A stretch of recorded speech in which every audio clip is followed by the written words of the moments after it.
Hello everyone, मेरा नाम है विकास सिंह और आज से हम स्टार्ट करेंगे इंडियन पॉलिटी। और इंडियन पॉलिटी के लिए आपको पता है सबसे बेस्ट सोर्स होता है एम लक्ष्मीकांत, तो उसी के थ्रू मैं चलूँगा। और उसको भी ये नहीं कि चैप्टर वाइज ख़त्म करना है, टॉपिक वाइज ख़त्म करना है। जैसे आज मैं स्टार्ट कर रहा हूँ रेगुलेटिंग एक्ट ऑफ 1773। आपको पता ही होगा ये बैकग्राउंड होता है इंडियन पॉलिटी का। तो सबसे पहले इस एक्ट की ज़रूरत कहाँ पड़ी? इस एक्ट की ज़रूरत पड़ी बैटल ऑफ बक्सर के बाद, जो कि हुआ था 1764 में। उसके बाद आपको पता ही होगा कि इसमें मिल गए थे दीवानी राइट्स ब्रिटिशर्स को। दीवानी राइट्स का मतलब होता है कि रिवेन्यू कलेक्शन का काम, रिवेन्यू कलेक्ट करने का जिम्मेदारी मिल गई थी ब्रिटिशर्स को। इसीलिए इस एक्ट के बाद गवर्नमेंट चाहती थी, ब्रिटिश गवर्नमेंट चाहती थी कि वो अपना कंट्रोल बना पाए किस पे? ब्रिटिश ईस्ट इंडिया कंपनी पे। तो अब स्टार्ट करते हैं। Regulating act of 1773। Regulating act of 1773 के according, the regulating act of 1773 was an act of parliament of Great Britain intended to overhaul the management of East India companies rule in India. यानी east India company की working पे एक control पाने का जो सबसे पहला स्टेप था ब्रिटेन गवर्नमेंट का, वो यही था रेगुलेटिंग एक्ट ऑफ 1773। कह सकते हैं कि सबसे पहला स्टेप या सबसे पहला जो रूल करने का ईस्ट इंडिया कंपनी पे जो स्टेप लिया था गवर्नमेंट ने, ब्रिटिश गवर्नमेंट ने, वो यही था रेगुलेटिंग एक्ट ऑफ 1773। अब इसके कुछ फीचर्स होते हैं, जैसे कि सबसे पहला फीचर है, it was the first step taken by the British government to control and regulate the affairs of East India company in India. यानी कि ये पहला स्टेप, जैसे मैं आपको बता चुका कि पहला स्टेप का मतलब क्या, कि ब्रिटिश गवर्नमेंट सबसे पहली बार कोई एक्ट लाई थी ईस्ट इंडिया कंपनी को रेगुलेट करने के लिए, वो था रेगुलेटिंग एक्ट 1773। इसमें ब्रिटिश गवर्नमेंट ने कोशिश करी थी पावर को सेंट्रलाइज करने की, यानी सारी की सारी पावर अपने पास लाने की। सारी को वो एक साथ लाते तो उनके लिए भी मुश्किल हो जाता। एडमिनिस्ट्रेशन जैसा ईस्ट इंडिया कंपनी ने फैलाया था वो बहुत ही मुश्किल था फिर से दोबारा क्रिएट करना।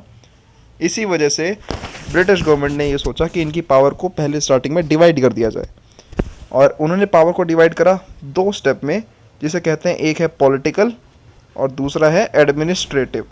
पॉलिटिकल और एडमिनिस्ट्रेटिव। पॉलिटिकल पावर्स का मतलब कि कैसे रिलेशंस मेंटेन करने हैं, कैसे एक कंपनी गवर्नमेंट की तरह काम करेगी। गवर्नमेंट का काम क्या होता है? रिलेशन मेंटेन करना दूसरी कंट्री के साथ। तो वैसे ही पॉलिटिकल, साथ साथ एडमिनिस्ट्रेटिव। एडमिनिस्ट्रेटिव, अब ईस्ट इंडिया कंपनी गई किस लिए थी? ट्रेड के पर्पज से। तो ट्रेडिंग का काम कौन संभालेगा? वो भी कंपनी संभालेगी। तो पावर को डिवाइड कर दिया, पॉलिटिकल फंक्शन और एडमिनिस्ट्रेटिव फंक्शन।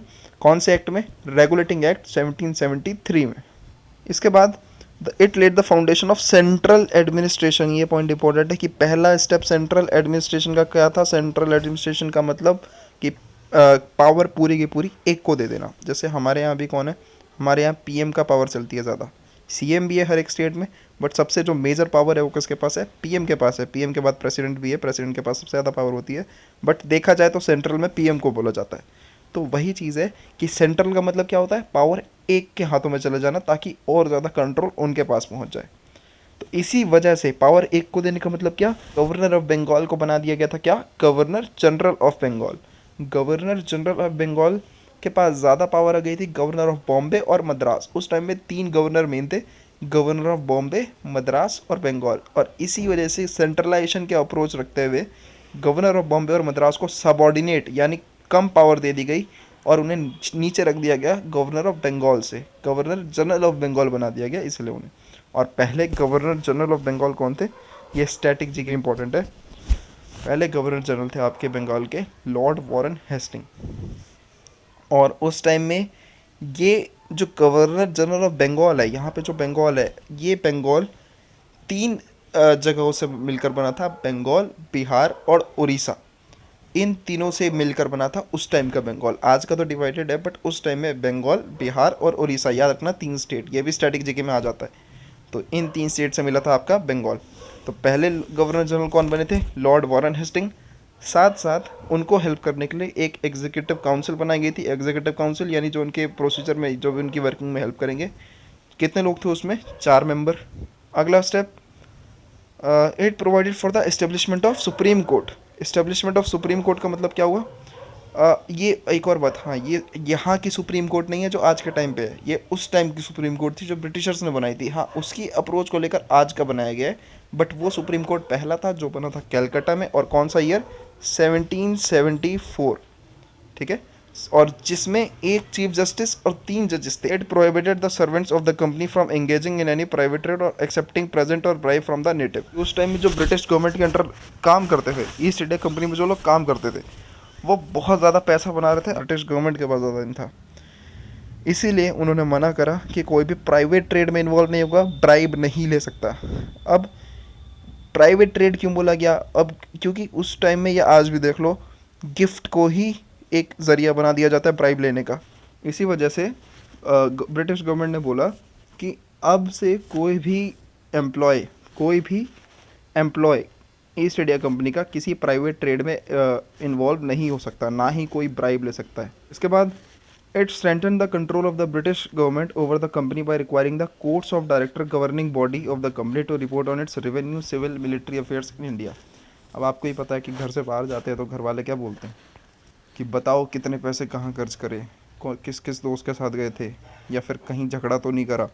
वैसे ही ब्रिटिश गवर्नमेंट ने भी कोर्ट्स ऑफ डायरेक्टर, जो कि कौन होते हैं, जैसे आज के टाइम पे सीईओ, चीफ एग्जीक्यूटिव ऑफिसर किसी कंपनी के, वैसे ही उस टाइम पे होते थे courts of director, east India company के हेड। तो ब्रिटिश गवर्नमेंट ने बोला कि भाई तुम हमें सब बताओगे कि तुमने कितना पैसा खर्च करा, यानी रेवेन्यू, तुम्हारे दोस्त कौन कौन है, यानी सिविल, साथ साथ मिलिट्री अफेयर्स में इन्वॉल्व होते हैं। तो उन सारे के सारे बातों को किसको बताना पड़ेगा? ब्रिटिश गवर्नमेंट को बताएगा। कौन? कोर्ट्स ऑफ डायरेक्टर, जो कि हैं हेड ईस्ट इंडिया कंपनी के उस टाइम पे। अगला, it made the governor of Bombay Madras presidency subordinate to governor general of Bengal unlike earlier when the 3 presidency were independent of one another. ये पहले ही बता चुका कि बॉम्बे मद्रास के गवर्नर को सबऑर्डिनेट कर दिया गया था गवर्नर जनरल ऑफ बंगाल को। और पहले गवर्नर जनरल कौन थे? फोटो भी लगी हुई है, लॉर्ड वॉरेन हेस्टिंग। अब ये जो पिन पॉइंट करा जा रहा है, जिसकी तरफ ये उंगली जा रही है, वो है एडवांटेजेस। किसके लिए एडवांटेजेस? हमारे लिए ना।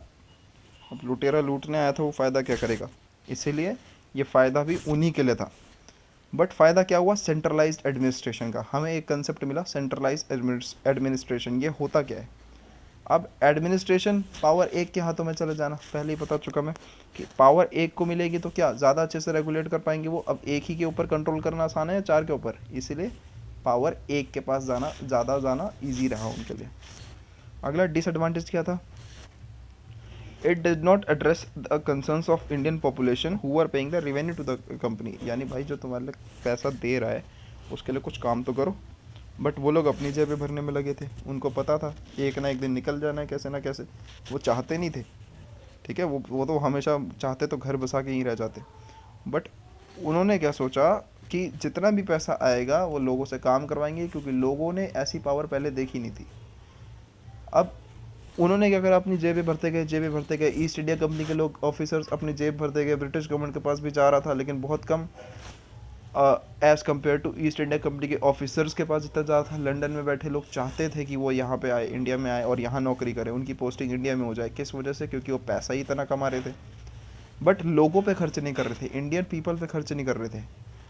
अब वो बाद में करा गया, जब आया था चार्टर एक्ट 1833, बाद में करा गया, लेकिन वो भी एक दिखावा ही था। बोला गया करेंगे, करा नहीं।